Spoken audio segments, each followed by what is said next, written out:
thank you so much to 9 News for having us, of course, and thank you to our other sponsors. We have Plant Moran and, of course, Mercer, who you heard from also. Thank you, too, to our advisory board who helps put all this together. And that's Amanda Raker-Kimmelman, Molly Mangan, who's right there, and then Mike Lopez, and then Patty Fontenot, who can't be with us tonight. That sounds so depressing, doesn't it? She can't be with us tonight.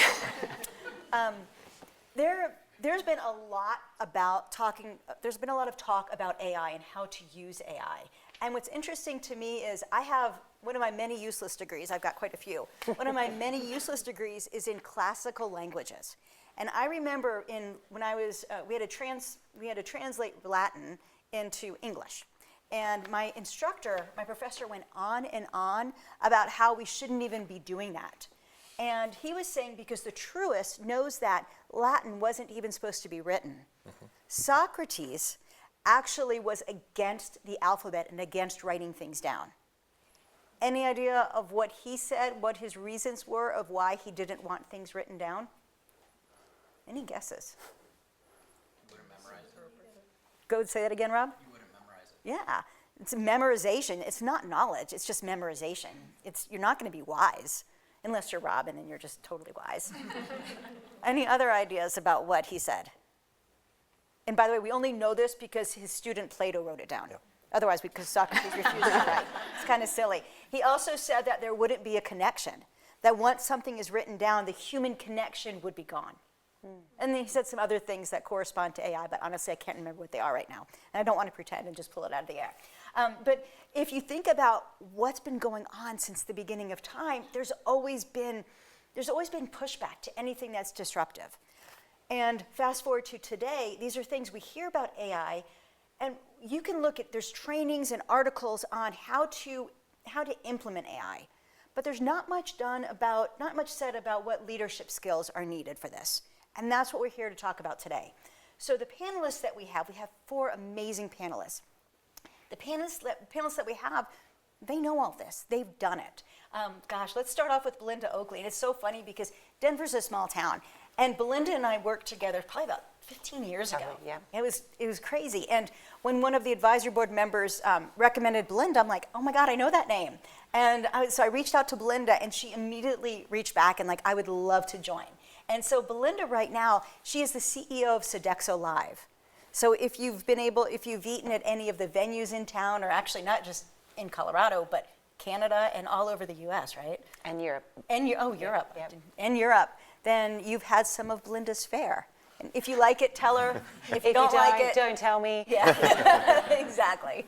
Well, and let's just note the unfair advantage, because anything that she says is going to sound brilliant and lovely with your lovely accent. Put a shrimp on the bob. Plenty of nuts. See how smart? It sounds amazing. So smart. Yeah. It's so unfair. Well, and then for our international panel, the Alastair Woolcock is from Gartner. Now, I am going to cheat because I cannot remember the whole name of your title. VP of Research and Advisory, that I did remember, of Gen AI and AI Invest and Quantitative Insight. Did I get those right? It's basically, that's fine. That was, I screwed that up. All fine, Okay. all fine. Let's just pretend like, oh Yeah. and be like, wow, that is so Yes. cool. Yes, yes. And then, again, Denver being a small town, when Jessica Stone, she's come to every single Executive Voices event since the first one, except for today, she had to miss today. When I asked her who we should have on this panel, because she knows the tech world well, she said Alastair. I'm like, oh my God, he's still around? And sure enough, but usually he's not around. We're lucky enough to have him. He's actually flying out tomorrow. He usually speaks internationally, but we're lucky enough to have him in the Denver home today, which is awesome. Denver's home, so it's a privilege to be here. Good. It's Well, we're glad to have you here. And Tricia Elias, she was also recommended to us from Jessica Hobbs, yet another Jessica who's out there. Jessica, will you raise your hand? There she is. There's Jessica. And Tricia is the Chief People and Culture Officer for Vantage Data Centers. And again, a very large footprint as well, all over the globe. And so she's going to share with us what they've done as well. And then Deon MacMillan is the Chief People Officer for Pax8, another wonderful Colorado-based company. Do you have, is it 1,200 employees or 1,500? 1,700 employees in 22 countries. Okay, you know, when I asked ChatGPT, it gave me a range. It said 1,200 to 1,784. We're kind of coy that way.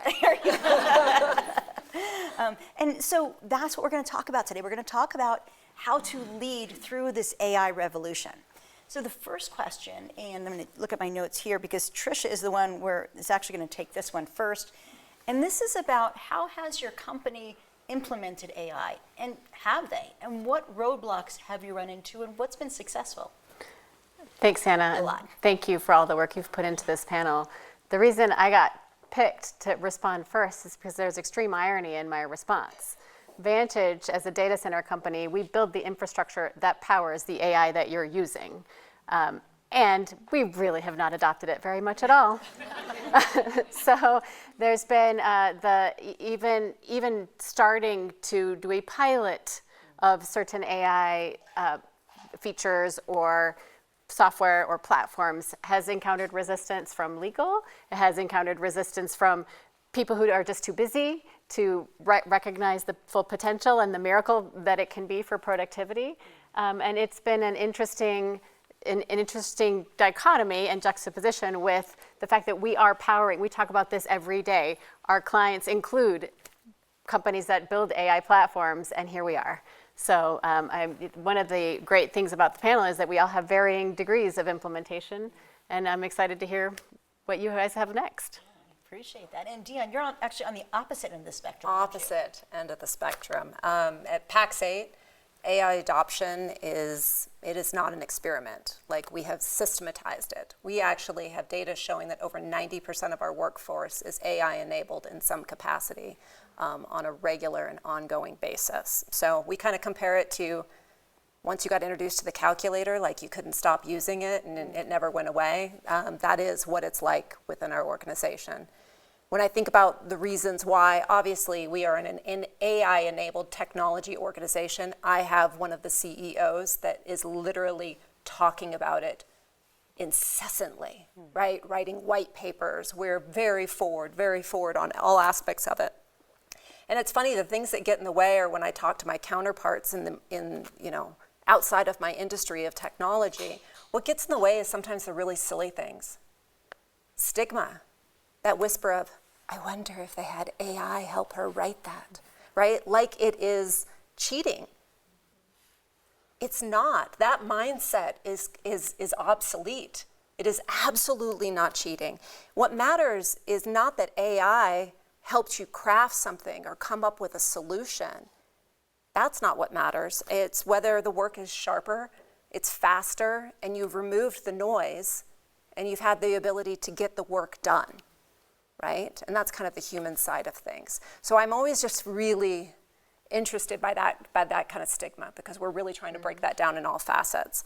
And then the other thing that I would just add that I think really kind of enables our space as well is that, and this is a personal belief of mine, and it started many, many years ago in the area of learning and development, and it just carries it forward more prevalent with the use of getting people to use AI comfortably, is embed it in your personal life as well as your professional life. Don't be the person who goes and just checks in at work, clocks in, starts using AI, and kind of clocks out. You'll find yourself too far behind, and you'll find that the creativity is just not flowing.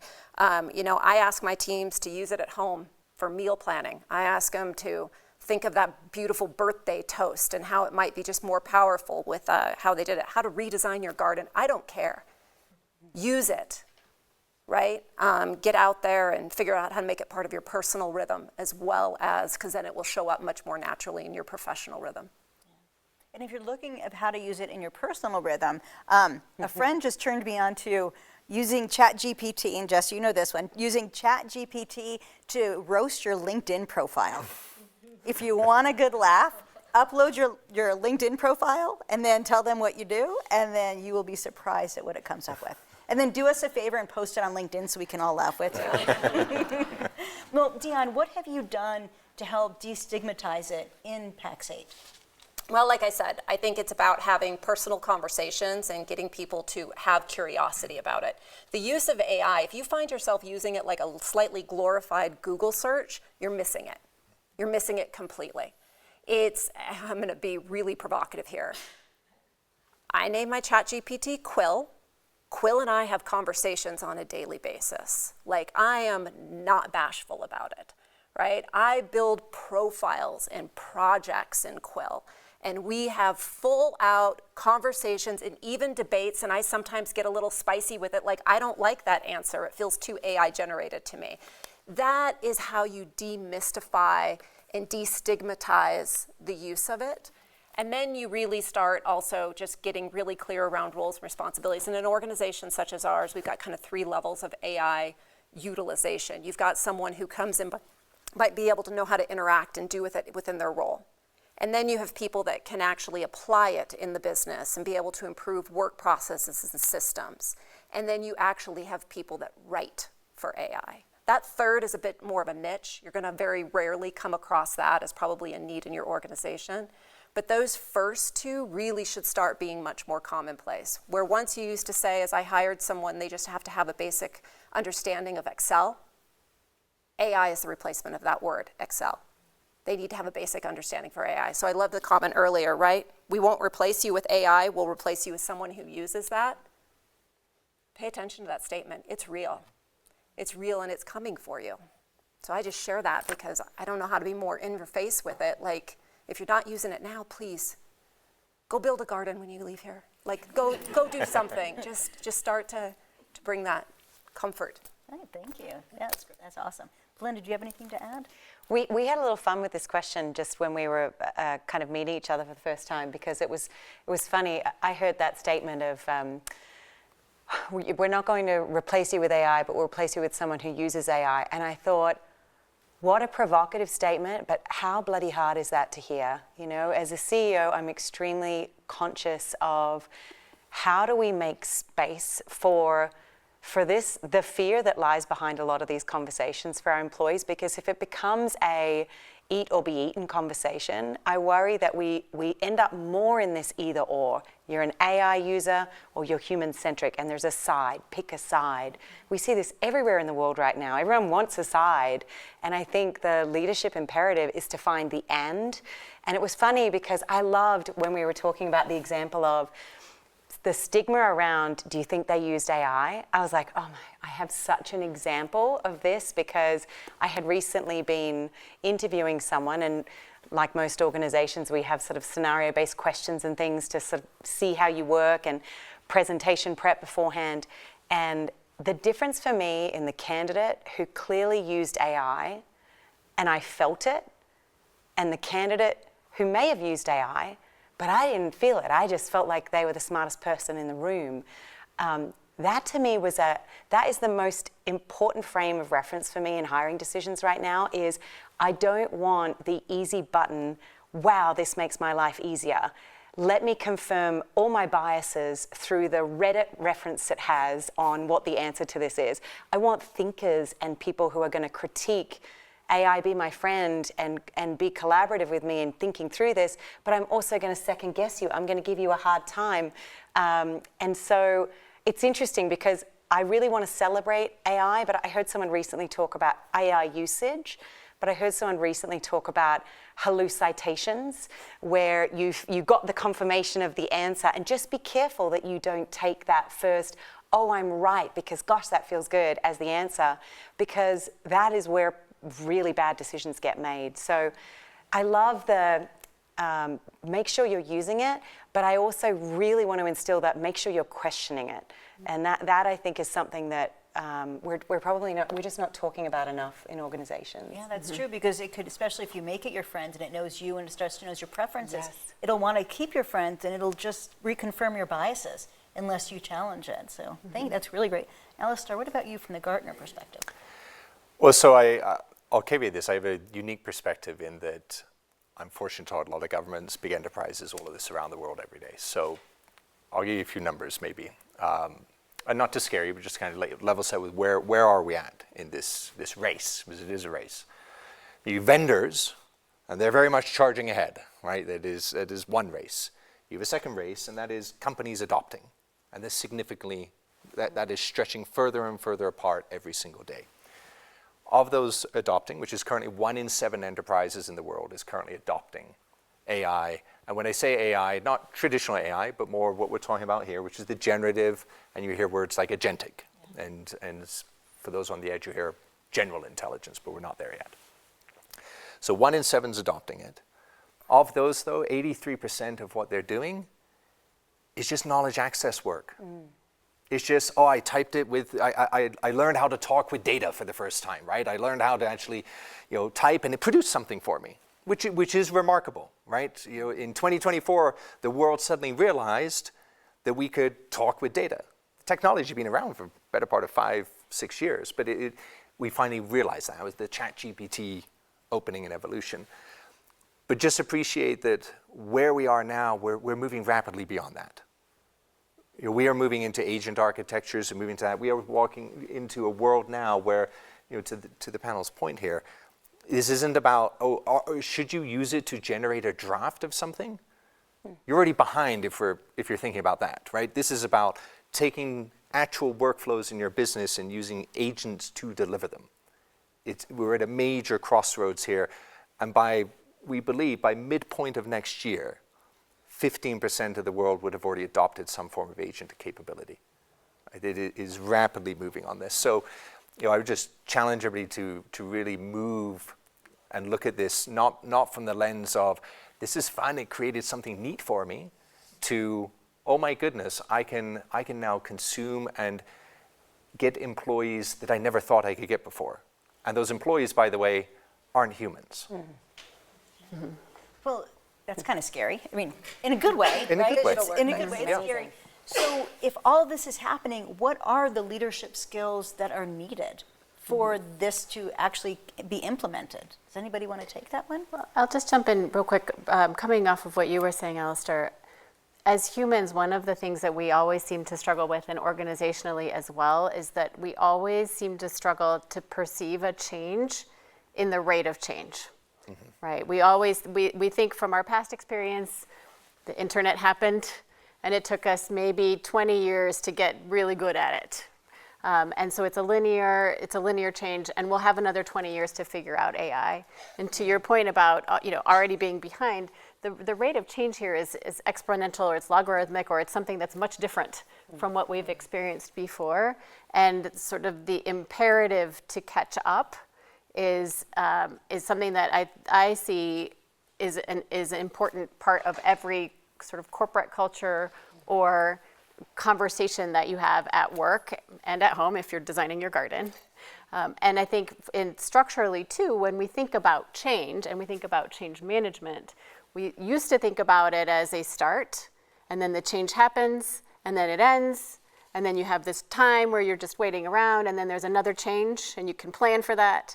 And this is an example of where that is not happening, and just what you were talking about, from the Google search to the agentic to AI to maybe AGI in the future, it's going to happen so quickly that it will feel like constant change. And managing that from a people perspective our mindset needs to shift from the beginning. Even aside from talking about will you be replaced or what leadership skills do you need. So as you think about that adaptability and coaching your teams and your colleagues and your friends to be agile and adaptable in the face of this change that we have no idea what it's going to look like even tomorrow, I think is one of the most important skills. Yeah, that's great. That change management and the coaching skills are critical. Belinda, did you want to add to that? Oh, so much. It's just such a fascinating conversation, isn't it? And it's like, and it's difficult to say with certainty what will be needed in the future for all the reasons we debate. But I do think, I think first and foremost, I think command and control has clearly been an unpopular leadership style for the last decade. And holy moly, that thing is dead in the ground in this environment. Because if you are trying to still have a rank and yank kind of leadership style, you are so far behind. Your company is going to be so outclassed because intelligence is so democratized now that if you're not allowing every position and every contributor in your organization to have ways to provide value, and you're trying to keep it in the control and hierarchy, then you're lost already. I think the one that comes up for me a lot in this, and I feel like people are talking about discernment a lot right now. Like it's less about can you use AI, it's can you think about the right questions. And I remember you saying that it's like don't dismiss someone who came up with an AI solution to something because the prompts that it took, the way, what that tells you about their ability to ask the right questions is such an important piece of information. But I'll just share the one that comes up for me a lot right now, and I'm using it as because I'm just as conflicted in, how do you move at the right pace, create the right frame, have the right conversation, when so much of this feels beyond my intelligence as a leader, beyond my scope of understanding. But I'm using this frame a lot, the polarity framework, which is like eons old. It's the 70s, guys. But there's a guy called Barry Johnson who created this polarity framework, and the essence is there are problems to solve, and then there are polarities to manage. And the best leaders are going to really know where that difference is. Like, is it something that you need to find a solution for, or is it a tension that's actually interdependent, and both sides of that polarity have to be in existence? And your job as a leader is to understand when those poles are pulling you into dangerous territories on either side. And so the ones that are easy to understand is sort of stability versus change, centralization versus decentralization. And again, if you're always in stability, we need stability now, then you're probably not going to have the innovation or the dynamism that you need. If you're debating, is it AI or is it human-centric, then again, you're not getting the best of both poles. And so I think leaders are being called more than ever to find a way to view these as polarities to manage and not problems to solve. And I don't think we teach people that skill very often. So I think Barry had it right. And I'm actually doing a lot of training on polarity management just to again, get us out of this either or and into this and space. I think is really hard, because when things are uncertain, we want certainty. And AI gives us certainty like no one else. It tells you got everything right all the time. So when you talk about the polarities, what suggestions do you have for the leaders out there that are trying to lead their teams through those dual polarities? Acknowledge them, I think, is the first thing. Name them.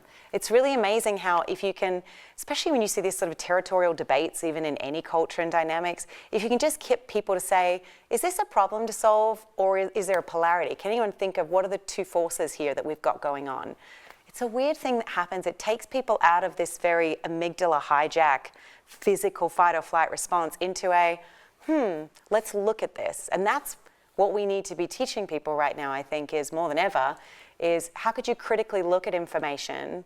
And again, that'll influence the prompts. You're going to be asking different questions, not don't confirm my strategy. You're going to be asking, give me 5 ways my position could be disrupted by an unseen attack from one of these entities. I think naming it, using skills to get people to think critically, they're just some of the things that I think are helpful. But Belinda, your point is a good one too, for almost what you were talking about in terms of getting adoption going, naming it and saying, yes, you might be afraid about this, let's talk about it, or naming it and saying, yes, this was generated by, my first draft was generated by AI, what do you think? Yeah. Yes. And then I looked it over, and you know what the really cool thing about it is, if you demystify, like, Quill is my buddy, right? Like, it's the place where I can go to literally ask that dumb question that I was not going to ask in the boardroom, right? Like, I was like, okay, explain to me again what ISOs and non-qualified stock options are. Like, can you break that down? What did it say? Can you break that down like I'm 12, please? And then reframe it again as kind of a board level report. Brilliant. Yeah. And I never have to feel bad about myself because I asked the question that I was afraid to ask when everybody's looking at you like you're a 51-year-old woman with 35 years of experience in HR. How do you not know that answer to that question? So I love that. I love that it's untethered me. It's unleashed me to be brave and courageous to ask things that otherwise I may not ask. But isn't that a cool equalizer too? It's such a cool, well, and I was actually, so many things that you guys were talking about, I think skills that are going to go away are those that hold itself in authority, and I'm the been there, done Did that, you say and rank I've and yank? seen it all. Rank and yank. Rank and Rank yank. and yank. AI has an infinity memory, right? Like, all of a sudden you're accessing information. Your experience is no longer your edge. Oh, doesn't that sting? But it does sting. But all of a sudden, it is the curiosity. Yeah. It's the clarity. It's the courage to ask questions and kind of challenge it in different ways. All of a sudden, that becomes the edge. And that, I love that, because all of a sudden you get to play in fields or play in areas that maybe otherwise hadn't been unlocked for you before, because you just have such a cool ready access. The democratization of information and research is so powerful. Alastair, do you want to jump in? I would say, think of it as the application of intelligence, and it reminds me of the time period we're in right now. Who's read the book Who Moved My Cheese? You remember that old famous book? The essence ethos of that is basically everybody loves innovation until it happens to them. That is precisely what most employees are going through, and arguably leaders as well, right? They're like, I know it can do something, but I don't like how uncomfortable this is, right? So, and in that you see it manifest a few ways. One, are leaders using it enough? And I would just tell you, and this isn't even my number, although I will admit I'm higher than this, but Satya, Satya, CEO of Microsoft, there's a basic simple policy is that if you aren't using it every hour, you're falling behind. So as a leader, how many of us are saying I'm using it daily? I'm using it twice a day, 4 times a day, 10 times a day. Like I feel bad. There's my stigma. We're all with you. We're all with you. But the point is, access and use and learn, because your employees are looking for that. And then the second part the employees often looking for from leaders, the exact number is actually 38% at the time. In terms of how pushback occurs against adoption, 38% of the time is due to they just don't know what their job's going to be with it. So how do you recast jobs? A leader's job is to help people understand their role. And so when you go, there's going to be changes in roles, but it's not taking anyone's job. That's a key thing to understand. It is taking parts of jobs, at least right now. So you suddenly sit there and ask, here's a good question. If you have an employee, and let's say we could apply some agents to their job, and the agents could do 30% of their job. All right, fair enough. You're now at a fork. So you're 70% left. Do you have the employee do 100% of the 70% of what's left? Are they happy even with that? Have you even discussed what that is? And by the way, if you don't discuss it at all, they'll use the 30%, but TikTok. So just you're giving more TikTok time is what you're doing, right? Or coffee or whatever the choice du jour is. So this rethinking of jobs in terms of, you're taking away pieces of the job. Do I then give you other things that we wouldn't do today that we could now do? Because we had this intelligence in the business to help us scale, not save money, but actually scale. That's the leader's job. That's the leader's job. Think of it in that way. And I will just tactically hit on, Belinda, you brought up a great point on prompting and all of that. If you're unclear what just near-term chain of thought is, go learn tonight what chain of thought is. Chain of thought is the evolution off of basic prompting. And that's an important skill leaders, again, are going to need to know. You're not only going to have to be experts in it. Nobody really needs to be. Well, some of us do, but not all the way. In a company, just understand the basic principles, what it is, and then the redesign of roles. And then help people deal with the moving cheese. Can you give us a little glimpse of what is chain of thought? What you're referring to? So beyond, so think of it just in terms of human language, right? We can make a statement. You can ask me a question, I can give you an answer. Or we can have a conversation. A conversation is a collection of thoughts chained together to produce a coherent outcome, right? So just as we're doing here, that this would be considered a chain of thought. So it's not, as most people tend to go into it, hey, tell me about X.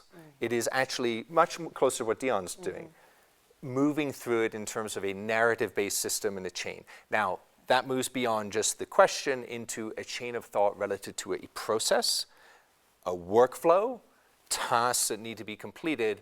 Those are things you hire employees for.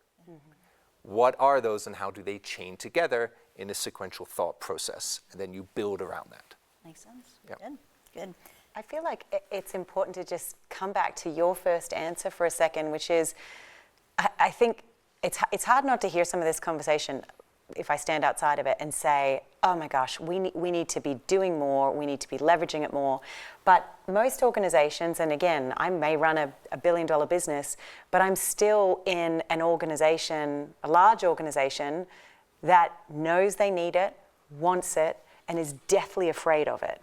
And so I think it's interesting because a lot of organizations are struggling with that. Sure, use Copilot, but don't you dare talk to OpenAI about anything that could potentially give away competitive secrets or give away proprietary information. So I do think most organizations, even if there is an understanding of how imperative it is that we need to be moving faster and adopting more quickly, very few actually have figured out not only the ethical guidelines around it, but the infrastructure realities of it, and coming to terms with the confidentiality risk in all of this. Is like, these are big, meaty barriers that you said in the beginning, and I'm worried that I feel myself, I went straight into that, here's all the way we can, but there's this like massive organizational crisis in most organizations that most people in this room, and again, whether I'm on this chair or not, it's you don't control all those pieces right now. It's really hard. But you have to be careful about that, because a lot of what people worried about a year ago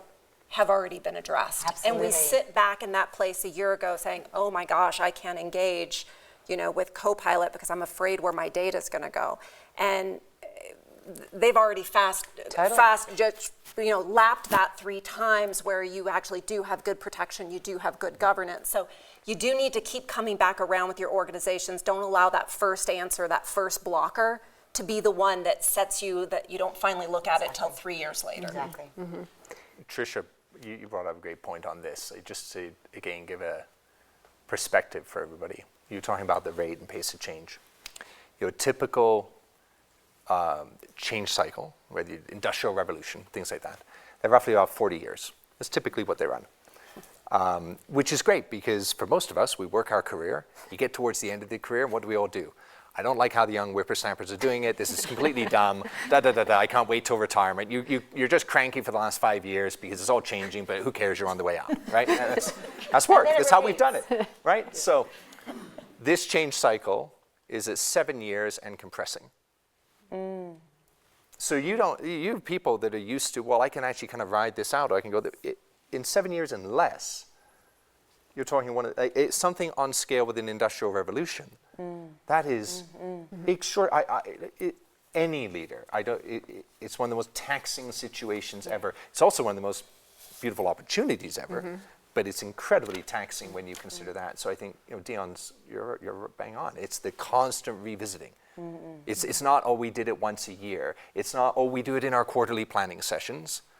In fact, we know that on average, progressive chief information officers that meet with their line of business executive counterparts, if you aren't meeting with that person, on average every 2 to 3 weeks, you're probably a laggard in the industry.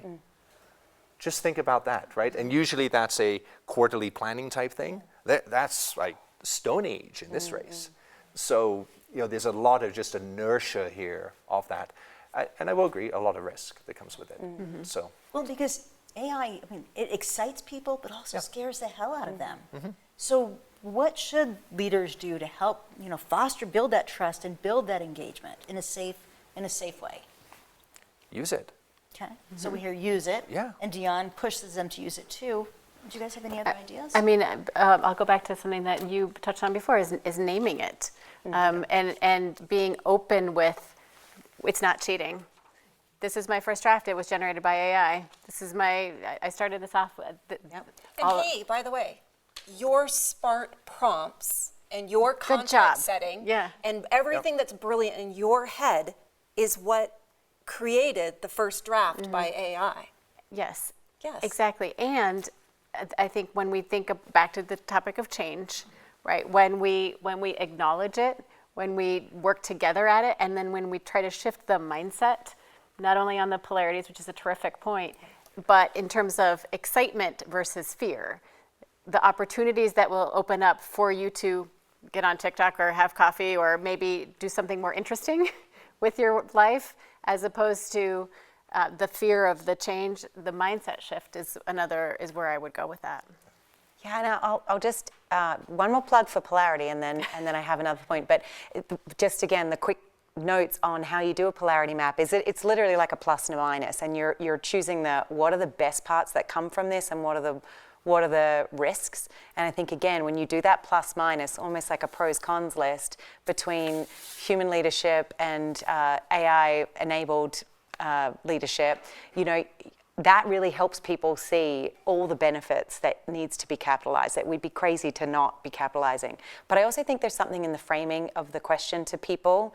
As I say this, again, it's such a drop the mic moment if you could walk into a room and say, I won't replace you with AI, but I'll replace you with someone that uses AI. It's like drop the mic and walk out. But what I find is that generally paralyzes people pretty hard. I'm a big fan of a question that I was asking before AI that I think applies more than ever now, which is, what is the work that only you can do? And people should ask that question all the time anyway, because it keeps you out of the busy trap. And how did I end up doing that for the last 3 days when now I've neglected the work that only I can do? But if we aren't asking our teams to revisit that question in this context of what is the work, given the tools that you now have and the support that you now have from this, Deon called it the PhD in the pocket. It's so brilliant. It's like, what is the work now that only you can do? And go think about it. And people are going to come back with just completely different ways of adding value in an organization than if you said a bit of a use it or lose it. I think that just gets people into an unproductive response. Fight or flight. Yeah. Can I build on that, Belinda? Yeah. Because I would say deliberately to the opposite, because we've seen a lot of success on, I love that framing. Yeah. And then also just ask the inverse of it. Yes. Of what are 3 things in your job you wish you didn't have to do? But now, we're not saying you could necessarily do it with AI at this point, but I'm sure any of us can raise our hands and say, well, there's 3 things I actually really would prefer not to do, but I kind of have to do. And that's a great way of framing, just getting people to gauge, well, we'll do that. And then as a company, post all of that. Share all of that. Put it onto a common, dare I say, Excel spreadsheet. Well, we still have them. But put it there and just collaborate and then go through. And then imagine once a quarter you nailed off one thing. For an entire company, go, hey, that one thing for that department, they don't actually have to do that anymore. Would you like your department's thing to be done next? And now you have people that are champions going, boy, I love this, as you're getting rid of things I don't want to do in my job, which I find annoying, right?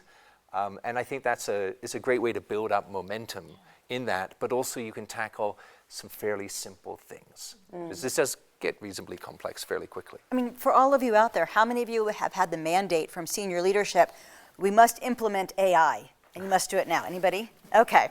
And usually it's like, Good luck. Go out there and figure out how to do it. it's funny, I had a coaching call about a week ago with a sales leader who, he was all flustered because he's like, I don't know what the hell, I'm a salesperson.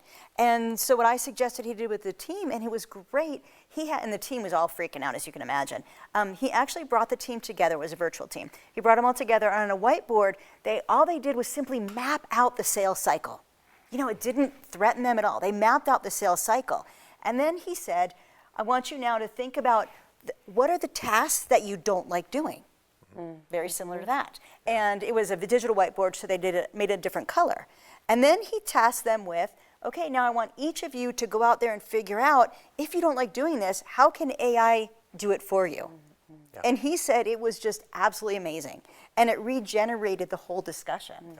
And great example of that, by the way, just building, we'll pick on the poor salesperson. They're easy targets, so we'll do that. For anybody who's ever run a business, often, have you ever had your salespeople, I just wish they would have said it this way. Or I just wish they were more prepared for this meeting that way. And you tend to have 2 types of people in the world of sales, right? You have those where they go and said, I got a really important meeting come up, and they spent 8 hours preparing for like a 1-hour meeting. You're like, well, that's not going to work or scale, because that's never going to, there. They get the others just wing it. And you're like, well, they completely missed the mark.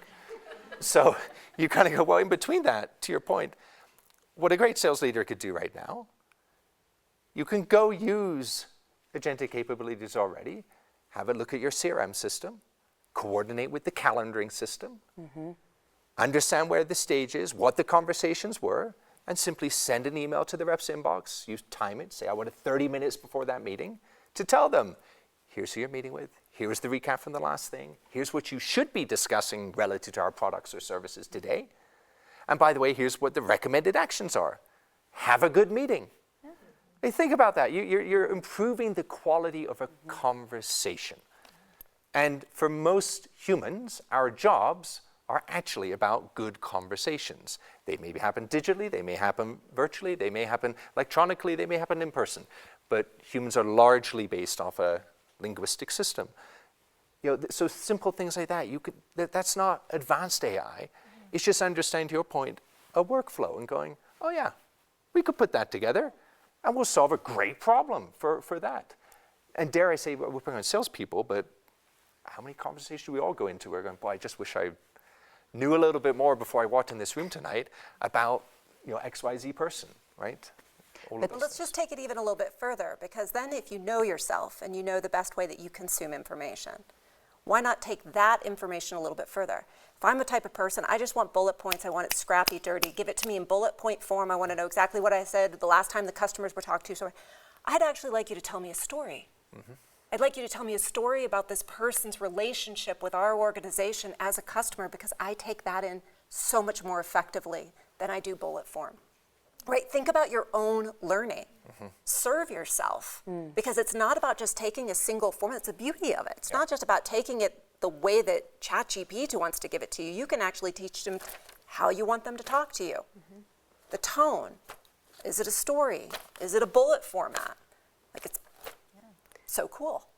I just wish I could train my husband to do that. Well, also, is his name Quill? Yeah, no, it's not. It's Tavis. Okay. Coming back to your point about linguistic capability and connection, when you are all here today in person, we had nice opportunity to connect earlier, and in the HR land, for a long time, we've been talking about soft skills, and we're not supposed to call them soft skills anymore. They're hard. Right, they are difficult. But when you think about why we're using AI, what jobs only we can do, I'm sure that in just 6 short years, we'll have holograms of all of us, and maybe they'll be better, but there is still a warmth and an empathy and a connection that humans are uniquely capable of experiencing and providing. Mm-hmm. And so we haven't really talked about it here, which is the one thing that still differentiates us, whether we have a PhD in our pocket or not, is our ability to connect with each other.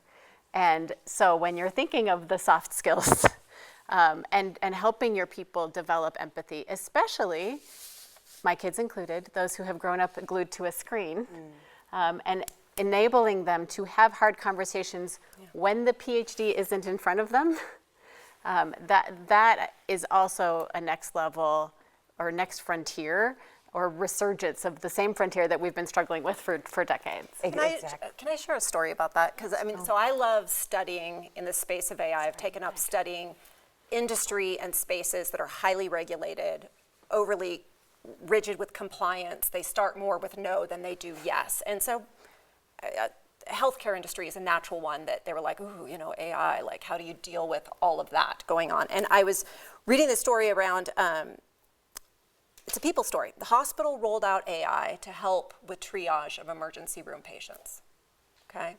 So you have one night, middle-aged man comes in, mild chest issues, and the AI portion of it runs through his chart at lightning speed, no major red flags, right? His algorithm was fairly confident. He's okay. But the nurse in that moment noticed that he would keep clutching his arm. There was hesitancy in his voice, right? There was something that just triggered based upon their 20, 30 years of people connection and seeing what happens with people, that said, no, we're going to escalate this. And within 30 minutes, that person had a massive heart attack. So she saved his life because she didn't just take the algorithm and shove him out the door. So there's such a power of the humanizing what we do and how we show up. But yeah, let's not make it hard to get the information. Like, let's not have that nurse head buried behind the triage desk trying to pour through paperwork to decide and miss the cues that would have been there had they been consumed by that. So it's just a humanizing element. We have audience members from both Denver Health and Children's Hospital here, so you probably can definitely say yes to that story. So thank you. It's funny, all three of you have said the thing that just, if there's something I can get on a woo-woo rant about with absolutely no data behind it other than just my instinct, it is this, for me, I feel like if there's one thing that creates impactful leadership and by the way, I have none of the degrees Anna has. I am a drunken sailor who somehow ended up with a big job that I'm completely unqualified for. But for me, people value congruence. Like, you can actually be a command and control leader, and people have responded to that because what they see is what they get. I'm a huge believer that if I did have the 7 degrees Anna has and I somehow created a career in research, this is what I would study. I would study the impact of congruent leadership. It's actually less about how great you are. It's more about, do I see you from all sides the same way? And this is the part that I'm having a real trouble with, is when you get these well-written emails, these rallying cries to the seller, the great AI-supported conversation delivery for that first 3 minutes in a performance appraisal. And then the employee asks a question, and holy shit, hold on oh, I'm not allowed to swear, sorry. Yeah, you are. Oh, good. So let it fly, sister, it just let came it fly. out. But like, oh God, give me a second, I gotta ask AI what the hell I say to that question you just asked me. I'm really worried about us hitting the easy button on great. Now I have everything I need to be the most wonderfully trained, influential leader with incredible strategic communication skills and the gift of persuasion, except when I have to be eyeball to eyeball with you and do it in real time. Like that piece, I have no idea what the solution is, but I am really nervous about it. I think it is, we should be doubling down on making our people comfortable with AI, but we should also be exponentially increasing the recognition, reward, and focus on developing humanity, ethical, moral and ethical compass. I have a hard time saying that will not be more needed than ever as this incongruence gap becomes larger and larger. I just think these things it's like the fourth turning, these things come around, and I think there'll be a call to action on that. I bloody hope so, because that's the kind of leadership I want. Can you say more about congruence and how you mean that? Yeah, I think when I think of it, it's you are as you know who you are, you lead from who you are, you communicate from who you are, and there's something about, I just feel like there's an innate human ability to detect when something is out of congruence, and when something doesn't feel end-to-end connected. And I think AI is giving us the tools to be, again, an incredible communicator. But if that end-to-end connection isn't there on a human-to-human level, whether that's with your spouse, whether that's with your employees, I just think that's going to create dissonance. That's essentially what, and I think we are hardwired for connection. Brené Brown, I think, says that. So Brené Brown says that we're hardwired for connection, and now I say, but I also think we have a radar for dissonance. I really think we have a radar for dissonance, and right now there's comfort and certainty and someone knowing what the right answer is, but I think that dissonance radar is going to get more and more loud. Mm-hmm. Totally untested theory here. I think I might call it authenticity, Yes. But I like the congruence because it has a better arc. Yeah. Good job. Did you use chat for that? No, that's my untested theory soapbox. I don't like it. But we still have leaders out there that they believe the command and control is really what should be done, especially today when we have some modeling in the political world and otherwise. And I, at least in my role, as an executive coach, I've seen that come up more often lately. Like, I have to emulate my leader who believes that, we're going to do it this way. So in the age of AI, and like all of you are saying, what is needed is the empathy. It's that human connection. Yeah. What can we do as leaders then to help foster that in the organizations? Tricia, do you want to take that one? Oh, sure. I mean, it's almost like how to adopt AI in the first place. Unfortunately, because it's the hardest thing to do, is to lead by example. It's to be upfront with saying, I don't know. I don't know the answer. Let's solve it together. The congruence that you were talking about, and admitting where I used AI or I didn't think to, or the empathy of allowing your team, your peers, space when it's needed, acknowledging a hard day, acknowledging a good day. All of these things as leaders create, this is overused, but the tone from wherever you are in the organization and as far as you want it to go. It's one little ripple, but I think that's just kind of a basic principle, and yet it's hard to do. Easy to say, easy to do, easy not to do as well. It's so hard to do, Tricia, especially because if you think about what gets rewarded in most organizations, it's not the emotional intelligence and the empathy we're talking about. Right. You know, it is the results. How can we get those results? So it is, and so for all of you leaders out there, I challenge you to do exactly what they're saying. Be the role model. That was so well put. Thank you. Thank you. Do you have anything to add? Well, I got a bee in my bonnet on that one. Okay. But Ooh. I have a feeling it'll still feel very calm. all right. Let's see you work. Let's see. How many of you would say you trust your employees, frontline employees, regardless of function? How many of you have vice presidents in your organization? Directors? Managers? Why do you have that hierarchical structure? Said simply, because you don't actually trust your employees. If you trusted the employee to deliver upon the output that you hired them for, you wouldn't put a manager in there to assess how that person is doing and coach the person, would you?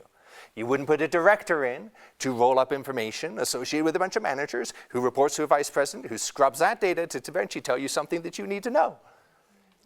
You would just work with the frontline source. We have, the very design we have built of organizations since the 1920s are frankly a lie to career development, they're a lie to employees at every single level. Because you can't promote everybody to the levels they want to get to because it's a hierarchy. So in the spirit of, well, we want to trust people, we want to empower them and all of that, I would actually just tell you this is one of the great moments in history where we will for the first time be able to flatten organizations. And in my personal opinion, the greatest leaders I know run some of the flattest organizations. They don't aspire to create more and more layers, they actually aspire to break down the layers and access the information or intelligence from the people they've hired to the best of their capability to make the right decisions. So embracing the AI in terms of how it can elevate the capability of a frontline person to get rid of the things they know what to do more, and get rid of the middle layer that frankly isn't needed in most organizations, is a fantastic opportunity in redistribution of capital, redistribution of trust back to frontline workers. And I would just suggest the organization of the future and the leaders tomorrow that maximize that frontline trust and remove all the middle layer will be amongst the most progressive and successful in the application of AI. Yeah, love it. Well, I want to make certain we have time for some questions, so let's just wrap up our formal panel discussion with a piece of advice. So what piece of advice do you have for our people out there about leadership skills when it comes to the age of AI? Who wants to go first? Someone else, don't look at me. I mean, you're on the end, right? So. Let's go down the line. All right, leadership advice. I don't know, you say so much of these things and you can't remember what on earth you're saying. I just think the main thing is, if we want AI to be all the beautiful things that it can be, we have to be with it, and not, it's a little bit like the cheese. It's happening to you or you're a part of it. And I think there's no doubt that we will make AI better. If the humanity is missing in AI, it is because we are not finding a way to interact. And so interact with AI. And I think do the same things we should be doing as leaders generally. If your culture is reacting to AI in a certain way, your culture would react to that insert problem here. Like you're learning about your organization right now by how you are working with this potential opportunity and risk. So just take notice of it and don't make it about AI, because AI is actually not it. Whatever is happening right now, that was there before. And you could substitute AI with something else and you would know so much about who you are right now and what your organization needs from you. So use it as an opportunity to observe without attaching it to being an AI problem. I love that. It's a good I just came up with it. So It good. was good. brilliant, Good job. Belinda. Bloody Good job. brilliant. Good job. Tricia, what about you?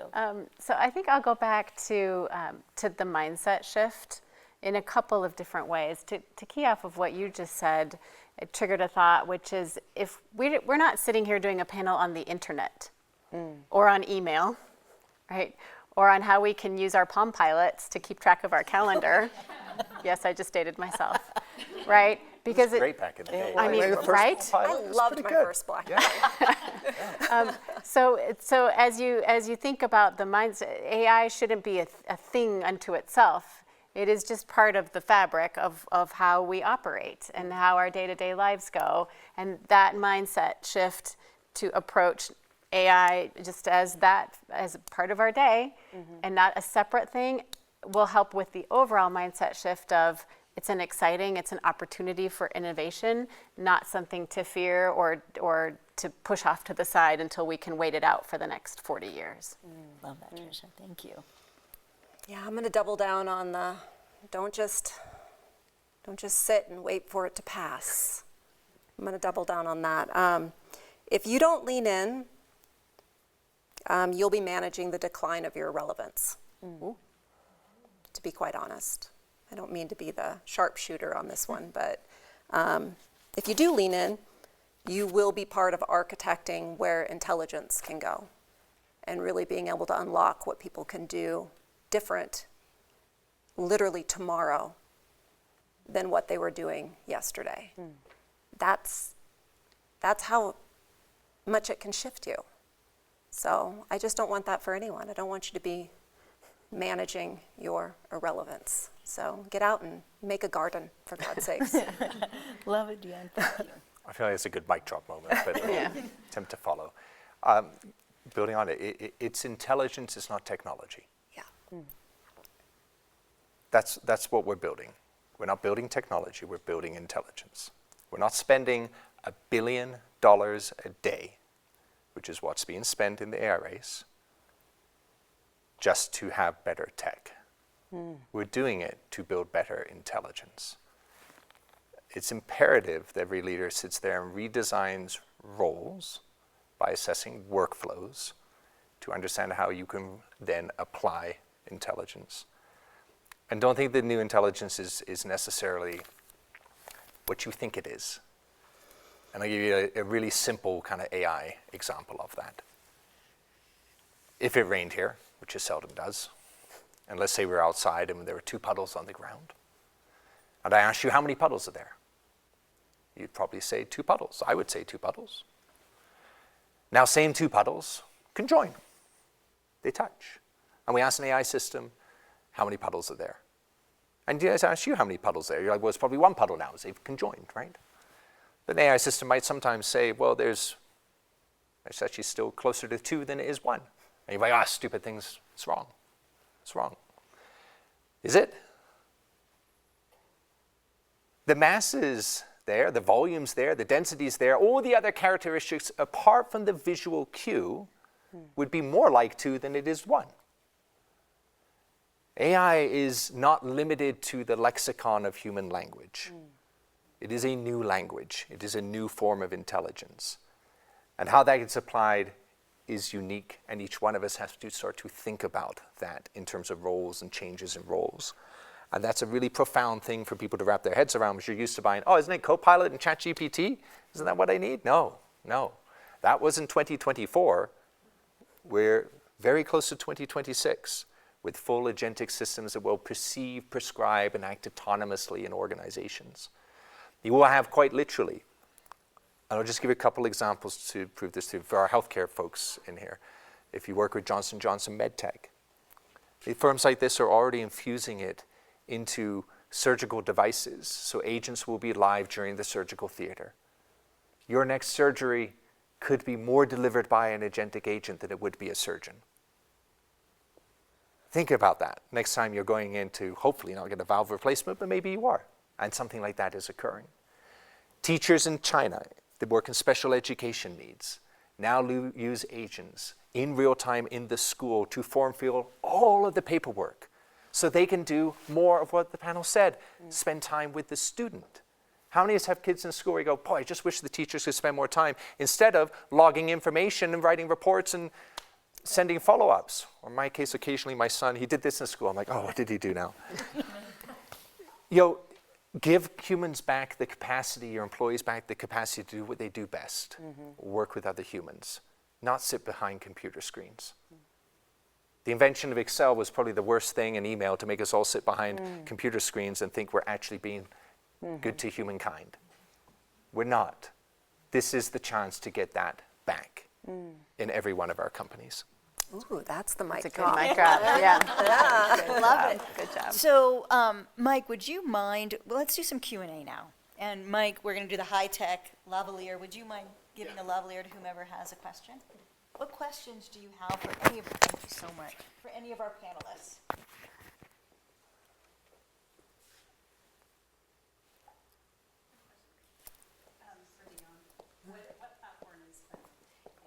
Actually, if you wouldn't mind, hold on 1 second and do the mic. 'Cause I can say it. So what platform is Quill? I do buy up my ChatGPT and I have the ability to put like projects on there and load files and photos, and so it's kind of the up-end version of ChatGPT. My friend's Claude, just for the sake of it. We all have friends. I have a follow-up on that. Maybe you could repeat it for me. But so let's say fast forward a couple years from now, and ChatGPT isn't it anymore. It's now some other software, some other AI. That's what I'm scared about, where you're going. Yeah. So how do you get All my everything out of stuff. ChatGPT into the new system? And how do you take? Because you've created this. You bet. So how do you do that? Don't forget to repeat the question. Oh, yeah, so the question is, and I don't have the answer to this, like, I'm hoping, well, Alastair might. yes, Do you want me okay, to- so, no, I'll restate the question. So the question is, I'm invested, I'm having this relationship with Quill, I'm putting a lot of stuff in there, and the brilliance of that engagement is that's reference points in addition to all the other data sets that it's available to it, right? And so that investment of time, energy, tone, all of that, you never want to lose, kind of like all your photos when you put it on your iPhone. So I'll answer, and I apologize in advance for probably using a bunch of technical jargon, okay? So in an enterprise, you largely would not want to use a public system, even an enterprise version of ChatGPT, things like that, because it just would not do what you're referencing. What enterprises tend to do is you will build what is called a small language model, not a large language model. So ChatGPT is a large language model. Companies build small language models. You hear things like distillation used. So those you saw the DeepSeek scare about a year ago with China. It's an example of distillation. In doing that, you then build what we call vector databases and RAGs that basically extract all the information and control where that goes in the organization. And it allows you then to do exactly what you're doing. As it evolves, as it moves forwards, you're in control of your data in a proprietary way, because nobody wants their financials or healthcare records or whatever business you're in. Anything that's IP to you, you don't want to go into a public model in the same way you wouldn't open up your doors to the world and tell them what you're doing today, right? So there's just technical build out of what that architecture looks like behind the scenes, and companies are investing very rapidly in that through those kind of basic pieces. There's more to it than that, but that's essentially what they do. They don't use the off-the-shelf consumer products. Off-the-shelf consumer products are fantastic for consumers, but they're not for enterprises. yeah, and maybe as a point of clarification, I actually have a whole system that I use in our enterprise version of our large language model that I utilize and do projects for all of my work-related items, and then Quill is my personal. So, point of clarification. Enterprise, but would she lose her personal? And that reminds me of like when you break up with someone and it's all gone. And I see these like relationships. I mean, it's like the movie Her. I think this is the reality, is that I wonder about the mental health of the world as these kind of shifts happen, because I think there's so much connection and companionship that is being created. Yeah, let's go into a sci-fi movie, shall we? Oh, yeah. Well, and to your point, would you, on the consumer version, yeah, you lose that if you move from one to the other. You can do things to work around that if you wanted to.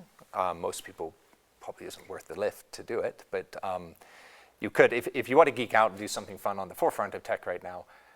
We're not even here to talk about. We'll stop. We'll stop. But if you go check out vibe coding.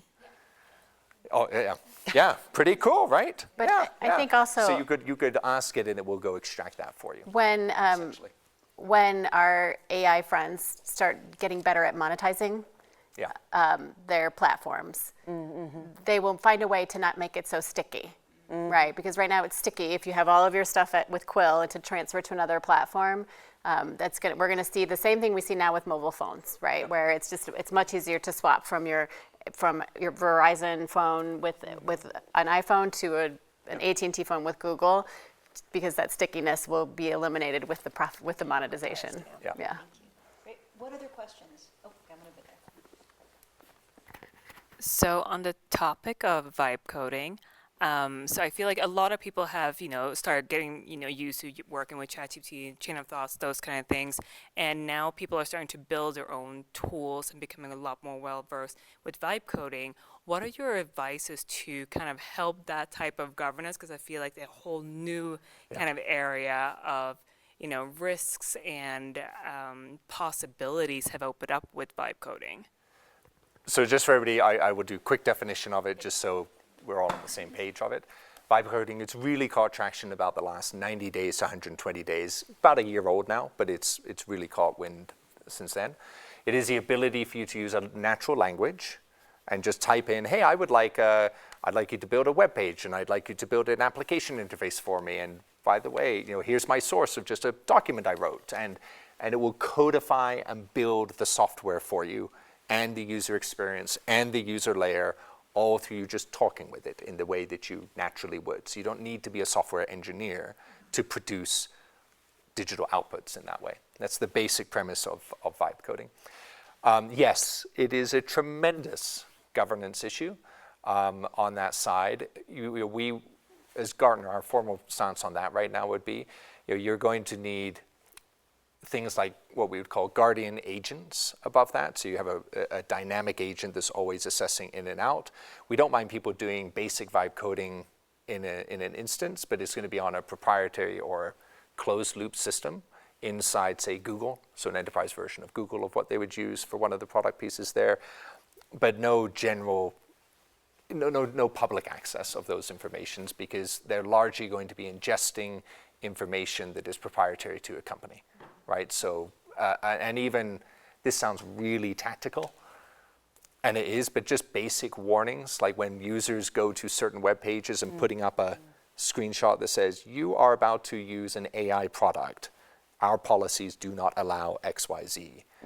Just a reminder of that, because despite all the lockdowns that we can put in place and structures around it, users always wiggle around every aspect of security control that we have. So, guardian agents, improved governance policies, basic screenshot reminders for people, things like that. But vibe coding is a whole nother, I would just say, unfortunate level of complexity for security and where that would go.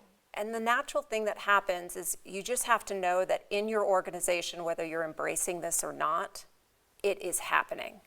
So actually, the faster you can adopt a governance structure that gives maybe some good technology and freedom for citizen development, that would probably be the best governance that you can do, is actually just get on board doing it, because in the absence of it, people are going to go do it anyways, because it makes their jobs easier, it makes them smarter, it makes them faster. Like, they want that. So, Totally agree. yeah. All right, we have time for one more question.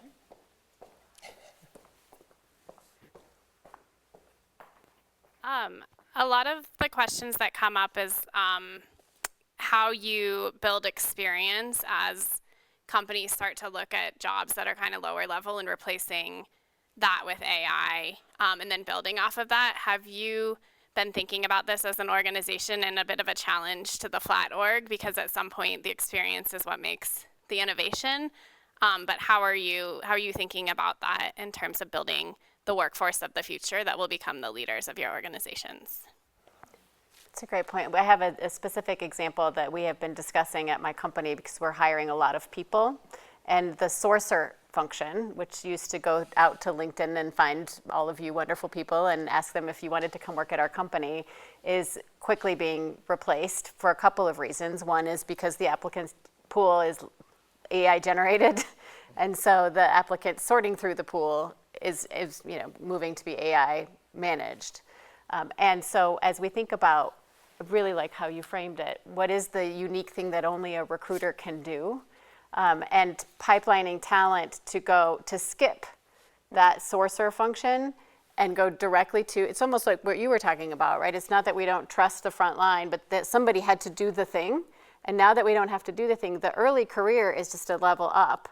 And so we're having to provide different training because the person who used to just sift through resumes all day and figure out which ones worked now has to have the discernment to understand if the agentic program is sifting through correctly, or if there's something that's missing, or if there's a bias inherent. And then I'll come back to my soapbox on the soft skills.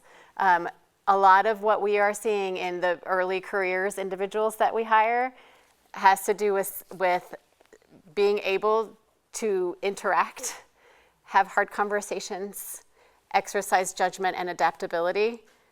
And I hate to say this because it makes me sound so old, but actually sit and work, whether that means connecting and meeting or just the training that's involved in coming to the office every day. And so we're seeing, I'm not sure if this is answering your question, but we're seeing the definition of entry level is shifting because many of those tasks are being handled by something else. I feel like you had something to add and I cut you off. I find it such what it brings me back to is a question we were talking about as a panel before, which we didn't talk about today, but the idea of do companies need to source younger employees who are more native to AI?